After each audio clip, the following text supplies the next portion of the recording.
Hay personas que parece que lo tienen todo bajo control, ¿no? Son ese pilar de racionalidad, de eficacia, siempre tienen la respuesta, el plan, la solución. Totalmente. Pero a veces me pregunto, ¿qué ocurre cuando ese control absoluto es en realidad una armadura? Claro. Hoy vamos a hacer precisamente eso, vamos a explorar la geografía interior de un personaje fascinante que nos han facilitado en las fuentes, un hombre llamado Elian Rovira, que construyó, pues eso, una auténtica fortaleza para no sentir. Y es que las fuentes que tenemos son una colección, bueno, realmente heterogénea y muy potente. Hay crónicas biográficas, escenas clave de su vida que parecen casi un guión. Ah, qué interesante. Sí, transcripciones de sus diálogos internos y hasta una versión mitológica de su conflicto. O sea, no estamos solo ante la historia de una persona. ¿No? Es más bien un mapa detallado de cómo la mente se protege del dolor y en el proceso, a veces, pues se encarcela a sí misma.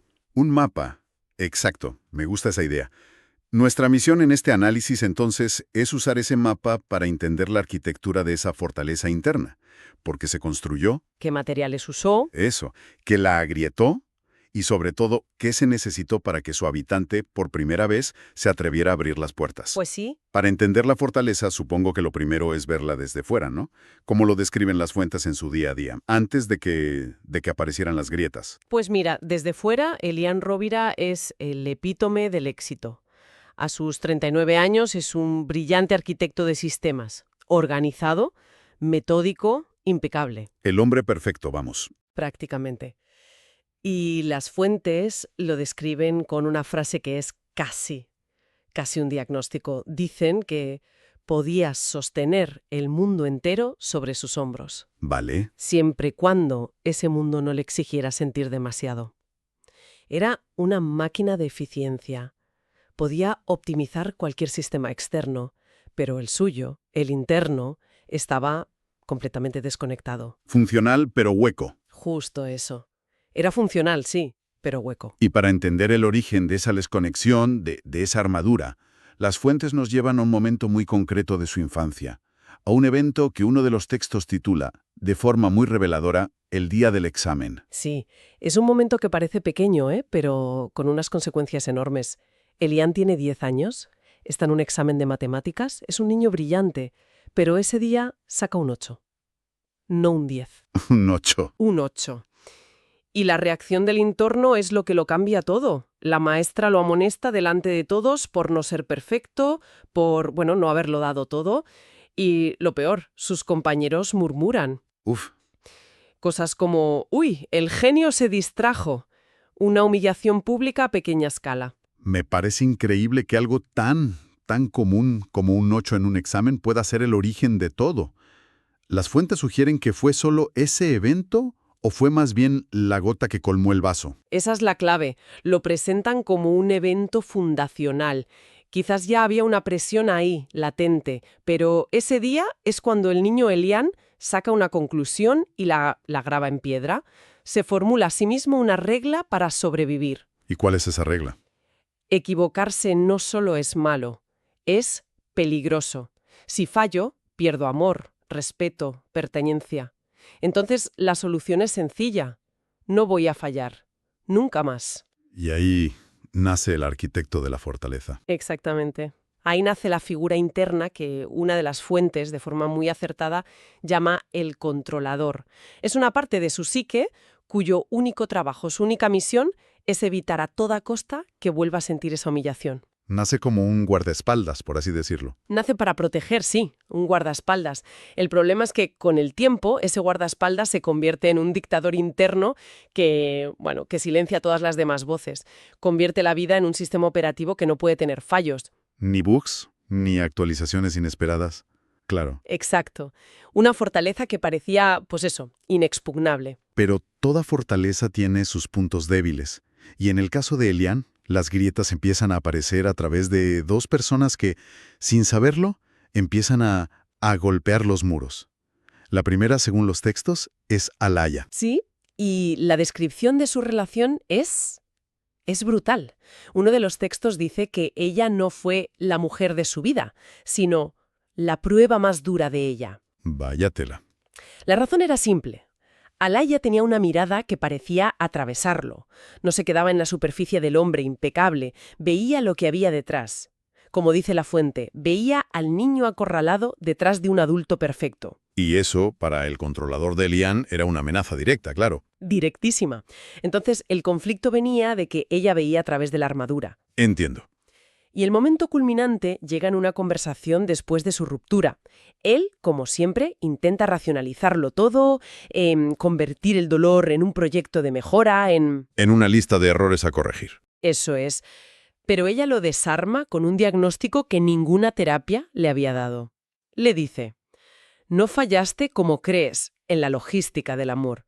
Fue por algo más simple. Nunca te dejaste caer. Uf, esa frase es demoledora. Te deja sin argumentos. Totalmente.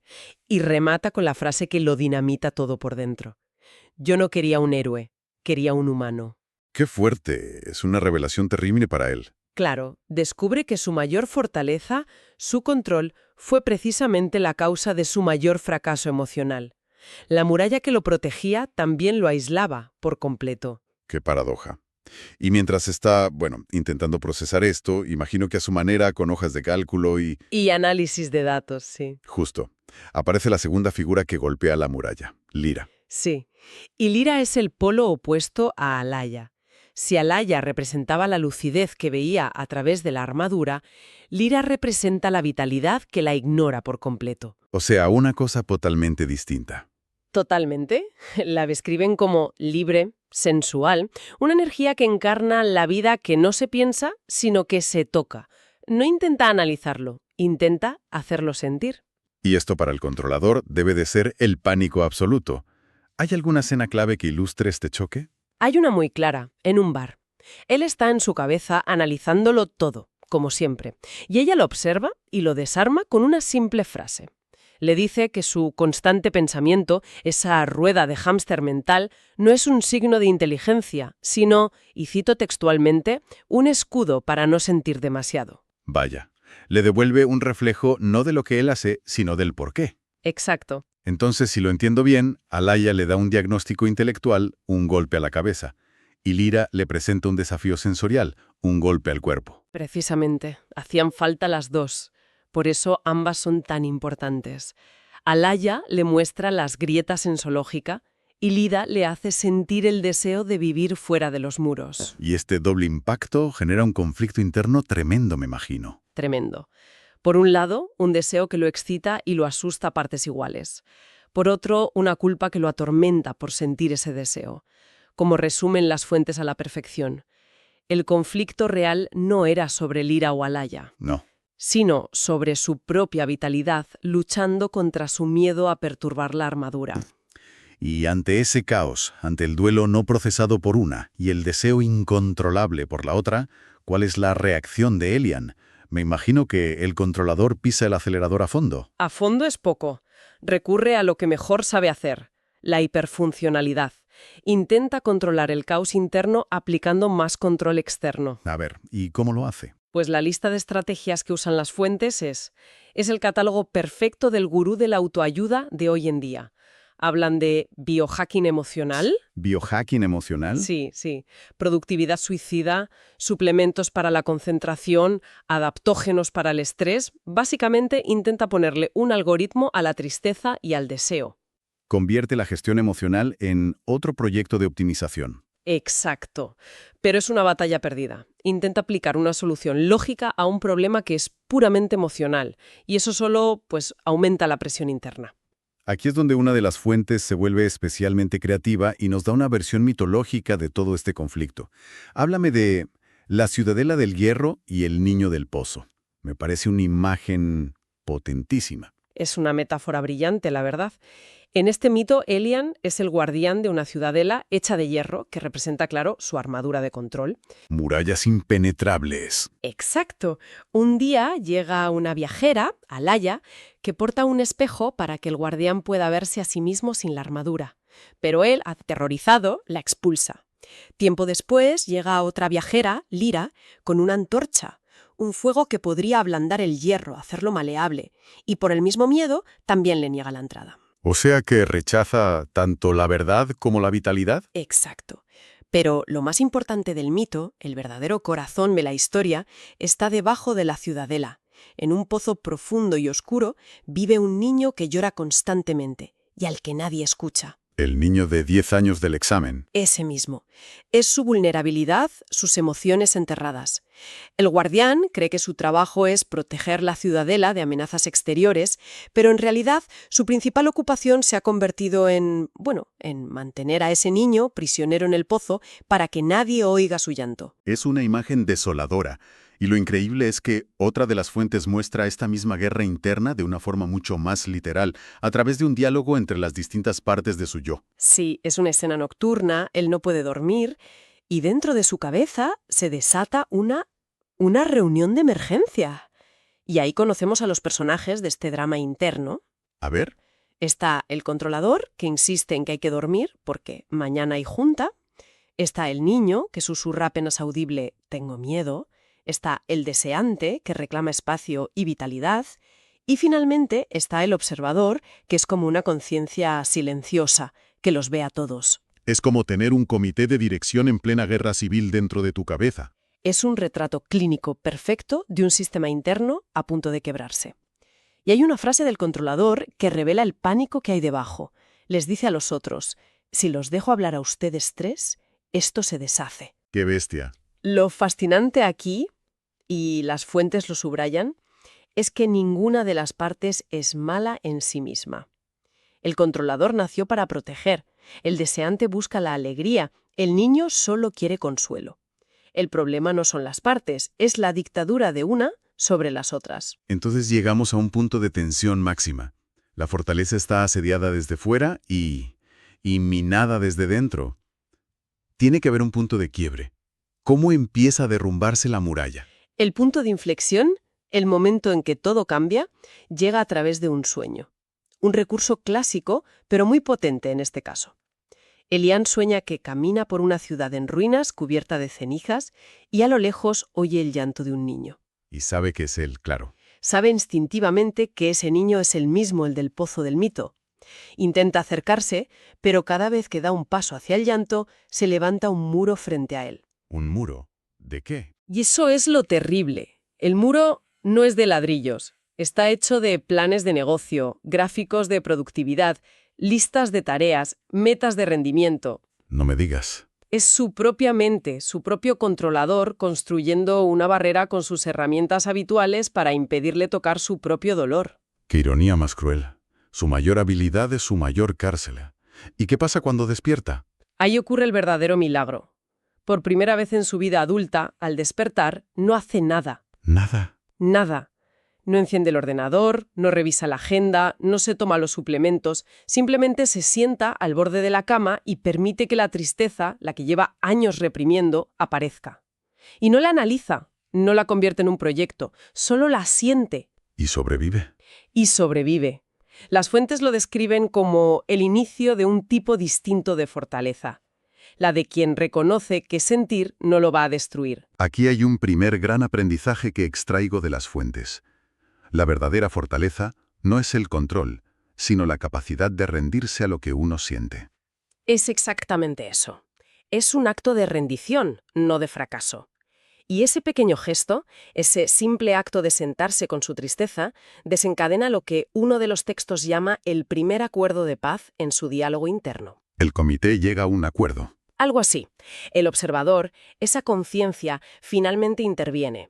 Le dice al controlador que ha hecho un trabajo increíble protegiéndolo durante años, pero que su tiempo como dictador ha terminado, que tiene que devolver el poder. Y el controlador cede así de fácil, después de 30 años al mando. Cede porque está agotado. El esfuerzo de mantener todo bajo control lo ha dejado exhausto y pronuncia la frase clave de toda la transformación. Hicimos lo mejor que pudimos.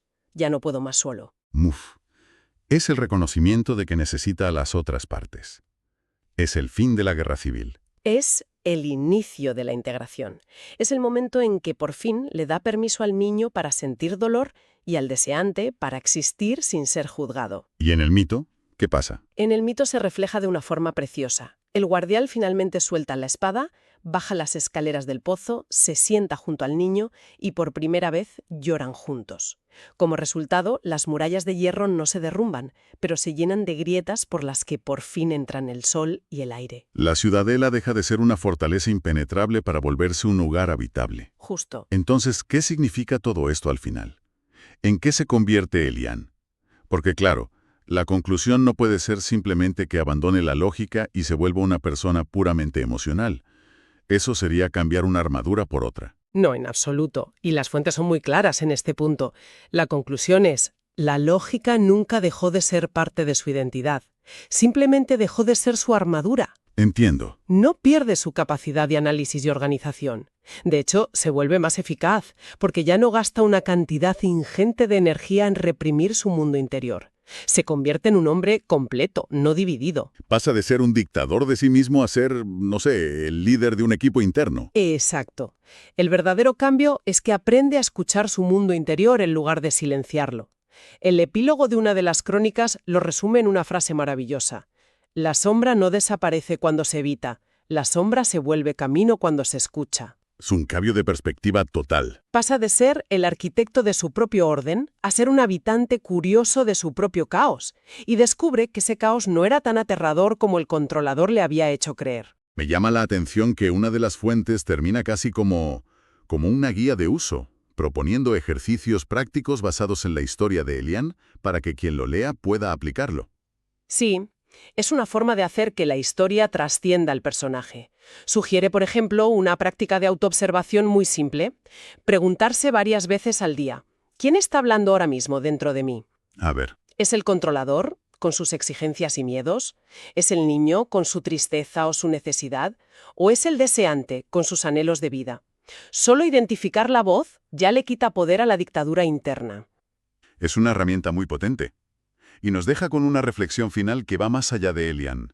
Los textos proponen usar toda esta narrativa como un mapa simbólico para explorarnos. Y eso plantea una pregunta final, una que las fuentes dejan flotando en el aire.